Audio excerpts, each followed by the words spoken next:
Welcome back. তো এই ধরনের টিকটক ট্রেন্ডিং ভিডিও মেকিং করার জন্য মূলত আমাদের কিছু ম্যাট চার্জ প্রয়োজন হবে, যেগুলোর লিঙ্ক ভিডিওটা সক্সে প্রোভাইড করা আছে। আপনারা এখান থেকে ডাউনলোড করবেন, করার পর আমরা আমাদের ফোন থেকে ক্যাপকাট অ্যাপ্লিকেশনটিকে ওপেন করব। যদি অ্যাপ্লিকেশনটি না থাকে তাহলে প্লে স্টোর অথবা ভিডিওটা সক্সে পেয়ে যাবেন, এখান থেকে খুব সহজেই ডাউনলোড করে নিতে পারবেন। ক্যাপকাট অ্যাপ্লিকেশনটিকে ডাউনলোড করার পর এখান থেকে আমরা নিউ প্রজেক্ট অপশনে ক্লিক করব। এরপর এখান থেকে আমরা ভিডিওস অপশন থেকে প্রথমে একটি ভিডিও ক্লিপকে সিলেক্ট করব এবং এখান থেকে আমরা অ্যাড অপশনে ক্লিক করব। তারপরে এখান থেকে আমরা চলে যাবো ইন্ডিংয়ের দিকে। ইন্ডিংয়ের ওয়াটারমার্কটিকে রিমুভ করব। এরপর ফটো সিলেক্ট করার জন্য প্লাস আইকনে চাপ দেবো, তারপর এখান থেকে ফটোস অপশনে ক্লিক করব। এরপর আপনার পছন্দের এখান থেকে 5টি ফটো সিলেক্ট করে নেবেন।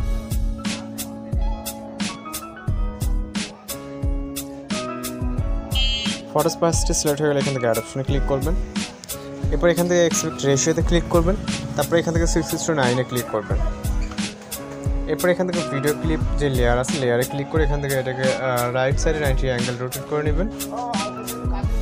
পরের যে পিকচারগুলো আছে প্রতিটা পিকচারে আমাদের 90 অ্যাঙ্গেল রাইট সাইডে কিন্তু রোটেট করে নিতে হবে। ওকে, এখানে যে 5টা পিকচার সব ভিডিও ক্লিপ প্রতিটাই আমাদের রাইট সাইড 90 অ্যাঙ্গেল রোটেট করে ফুল ফ্রেম করে নিতে হবে। আপনি আপনার মতো করে যেটা যতটুকু প্রয়োজন হয় আপনি চাইলে এখানে যে কোনো পিকচার দিয়ে কিন্তু ভিডিওটা মেকিং করতে পারবেন। দেন আমরা এখানে চলে যাবো স্টার্ট পজিশনে মিউজিক অ্যাড করার জন্য। অ্যাডতে ক্লিক করবো, তারপরে এক্সট্রাক্টে। এরপর এখান থেকে আমরা মিউজিক সিলেক্ট করে এখান থেকে এক্সট্রাক্ট অ্যান্ড অ্যাডতে ক্লিক করবো। তারপর এখান থেকে ফটোসের ডিউরেশন অ্যাডজাস্টমেন্ট করতে হবে। প্রথম পিকচারে ক্লিক করব। প্রথম পিকচারের ডিউরেশন রাখবো 0.5। দ্বিতীয় পিকচারে ক্লিক করে দ্বিতীয় পিকচারের ডিউরেশন সেমভাবে 0.5। এখানে 5টা পিকচারের মধ্যে আমাদের 4টা পিকচারের ডিউরেশন রাখতে হবে 0.5 এবং লাস্ট পিকচারটা আমাদের মিউজিক যতটুকু ততটুকু অর্থাৎ 0.3 দিলে এটা অ্যাডজাস্ট হয়ে যাবে। এরপর আমরা এখান থেকে অ্যানিমেশন অ্যাড করবো। প্রথম পিকচারে ক্লিক করব, অ্যানিমেশনে ক্লিক করব, কম্বোতে চলে যাব। যাওয়ার পর এখান থেকে পেন্ডুলাম 1 অ্যানিমেশনটাকে সিলেক্ট করে নেব। সেমভাবে প্রতিটা পিকচারের জন্য আমরা পেন্ডুলাম 1 অ্যানিমেশনটাকে অ্যাপ্লাই করে দিব। দেওয়ার পর এখান থেকে টিক অপশনে ক্লিক করব।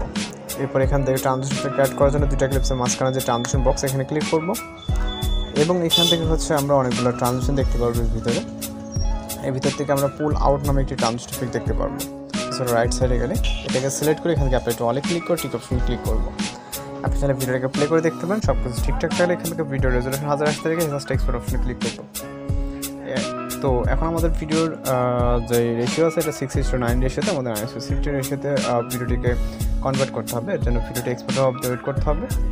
ভিডিওটি এক্সপোর্ট কমপ্লিট হয়ে গেলে আমরা ডাউন অপশনে ক্লিক করব, নিউ প্রজেক্টে ক্লিক করব, ভিডিওস অপশনে ক্লিক করব, ভিডিওটাকে সিলেক্ট করব, অ্যাড অপশনে ক্লিক করব।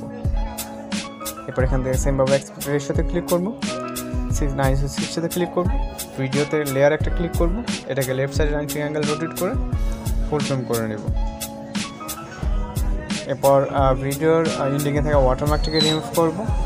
তারপর যেহেতু আমাদের ভিডিওটি কমপ্লিট আছে আমরা ভিডিও রেজুলেশনটা 1000 থেকে ফাইনাল এক্সপোর্ট অপশনে ক্লিক করে আমাদের ভিডিওটি কিন্তু লোডিংয়ে সেভ হয়ে যাবে।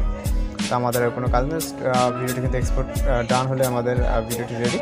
তো আজকের ভিডিওর টিউটোরিয়াল এই পর্যন্ত। দেখা হচ্ছে পরবর্তী কোনো ভিডিওতে। সবাই ভালো থাকবেন, সুস্থ থাকবেন।